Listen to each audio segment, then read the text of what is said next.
Students, next हमारा जो topic है that is nested if statement. Nested if statement का बेसिक मीनिंग क्या होता है कि जब हमारी एक इफ़ स्टेटमेंट के अंदर दूसरी इफ़ स्टेटमेंट आ जाती है, that is called nested if statement. For example, यहाँ पे आप देखिए, if A is greater than B.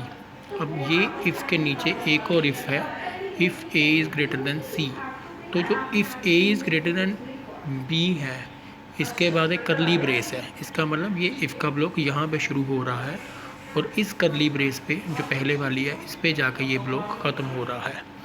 This mean to से इस ब्लॉक के इफ़ के अंदर एक दूसरी इफ़ भी आ रही है, if A greater than C. तो this mean to say we are having one if statement in the another if statement. जब हमारे पास ऐसा केस आता है, this kind of concept is called nested if statement. When we have one if statement within the another if statement, that is called nested if statement. अब nested if statement का meaning क्या होता है कि अगर आपकी जो ऊपर वाली इफ़ है, अगर वो ट्रू है तभी अंदर वाली इफ़ चेक होगी, अदरवाइज़ अंदर वाली इफ़ जो है वो चेक नहीं होगी। मीन कि if A greater than B, अगर ए बी से बड़ा है तभी वो चेक करेगा कि क्या ए सी से बड़ा है, अदरवाइज़ वो इस इफ़ के अंदर वाला पार्ट चेक ही नहीं करेगा। तो हम ये कह सकते हैं कि जो हमारे पास नेस्टेड इफ़ स्टेटमेंट होती है, उसमें क्या होता है कि जो हमारी बाहर वाली इफ़ स्टेटमेंट्स हैं वो चलेगी ही चलेंगी, लेकिन अंदर वाली इफ़ स्टेटमेंट चलेगी कि नहीं चलेगी, ये इस बात पे डिपेंड करता है कि बाहर वाली स्टेटमेंट का रिज़ल्ट ट्रू आया है या फॉल्स आया है। अगर बाहर वाली स्टेटमेंट का रिज़ल्ट फॉल्स आता है तो अंदर वाली इफ़ स्टेटमेंट एग्जीक्यूट नहीं होती, उनको चेक नहीं किया जाता। और अगर बाहर वाली स्टेटमेंट का रिज़ल्ट ट्रू आया है, मतलब बाहर वाली स्टेटमेंट ट्रू है, तो फिर अंदर वाली स्टेटमेंट चेक होती है, उनको एग्जीक्यूट किया जाता है। तो यहाँ पे हम लोग थोड़ा सा इसका देखेंगे। वो कहते हैं कि what is the nested if statement. Nested if statement एक ऐसी इफ़ स्टेटमेंट होती है जिसमें एक आउटर इफ़ होता है और एक इनर इफ़ होता है। आउटर इफ़ चेक किया जाता है, अगर आउटर इफ़ ट्रू हो तभी इनर इफ़ चेक होगा, और अगर आउटर इफ़ ट्रू नहीं है तो इनर इफ़ को चेक नहीं किया जाता। इसका सिंटेक्स देखिए, इफ़ कंडीशन 1, तो ये एक इफ़ स्टेटमेंट है जो ब्रेस से शुरू हो रही है, और ठीक है, उसके अंदर एक और आ रही है इफ़ कंडीशन 2। तो ये कंडीशन 1 है, ये आउटर इफ़ स्टेटमेंट है। इफ़ कंडीशन 2 जो है वो इनर इफ़ स्टेटमेंट है। अगर इफ़ कंडीशन 1 जो है वो ट्रू हुई तभी अगर इफ़ कंडीशन 1 है जो वो ट्रू हुई तभी अंदर वाली इफ़ स्टेटमेंट को चेक किया जाएगा, अदरवाइज़ अंदर वाली इफ़ स्टेटमेंट को चेक नहीं किया जाएगा।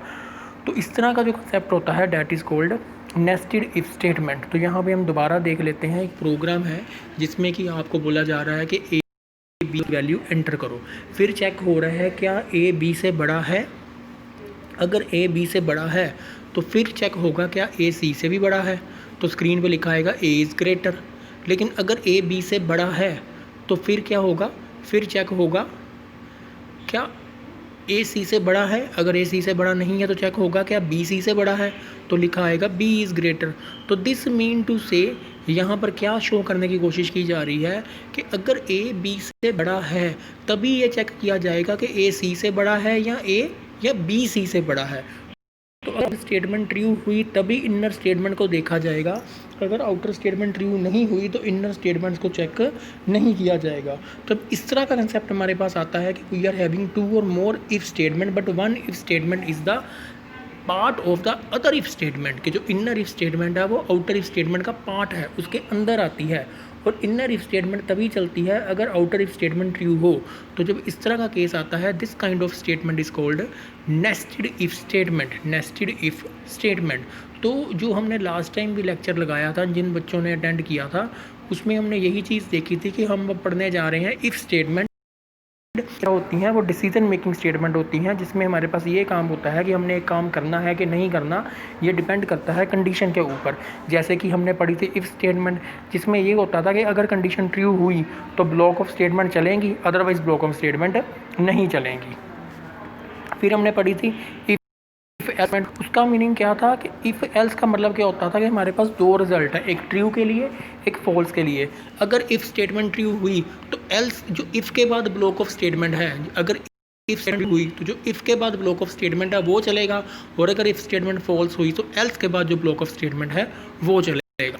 उसके बाद हमारे पास क्या आई थी, इफ एल्स इफ स्टेटमेंट। इसमें क्या था कि when we have many options but you have to choose one. जैसे आपको बोला जाता है कि आप गाड़ी भी ले सकते हो, कार भी ले सकते हो, साइकिल भी ले सकते हो, स्कूटर भी ले सकते हो, एक्टिवा भी ले सकते हो, you are having so much options, और आपने उनमें से एक ही चूज़ करना है डिपेंड अपॉन द कंडीशन। तो जब ऐसा केस आता है then we use the if else if statement. उसके बाद हमारे पास हमने जो अभी पढ़ी है नेस्टेड इफ, उसका मतलब क्या होता है कि जब वैन हमारे पास एक इफ स्टेटमेंट के अंदर दूसरी इफ स्टेटमेंट आ जाती है, मतलब कि अगर हमारी अंदर वाली इफ स्टेटमेंट तभी चेक होगी अगर बाहर वाली इफ स्टेटमेंट ट्रू है, और अगर बाहर वाली इफ स्टेटमेंट फॉल्स है तो अंदर वाली इफ स्टेटमेंट चेक नहीं होती। तो इस तरह का जो कंसेप्ट है that is called nested if statement. तो इसको आप थोड़ा सा डिस्कस करके देखो, बुक्स या नोट्स आपके पास हैं, तो अगर कोई प्रॉब्लम होगी तो आप ग्रुप में ज़रूर शेयर करो। इसका प्रोग्राम भी आपको बना के भेजा जाएगा और उस पर और एक्सप्लेन कर दिया जाएगा कि what is the nested if statement, कैसे बाहर वाली स्टेटमेंट अगर फॉल्स हो तो अंदर वाली नहीं चलती, और जब बाहर वाली स्टेटमेंट ट्रू होती है तो अंदर वाली स्टेटमेंट्स को चेक किया जाता है। Thank you.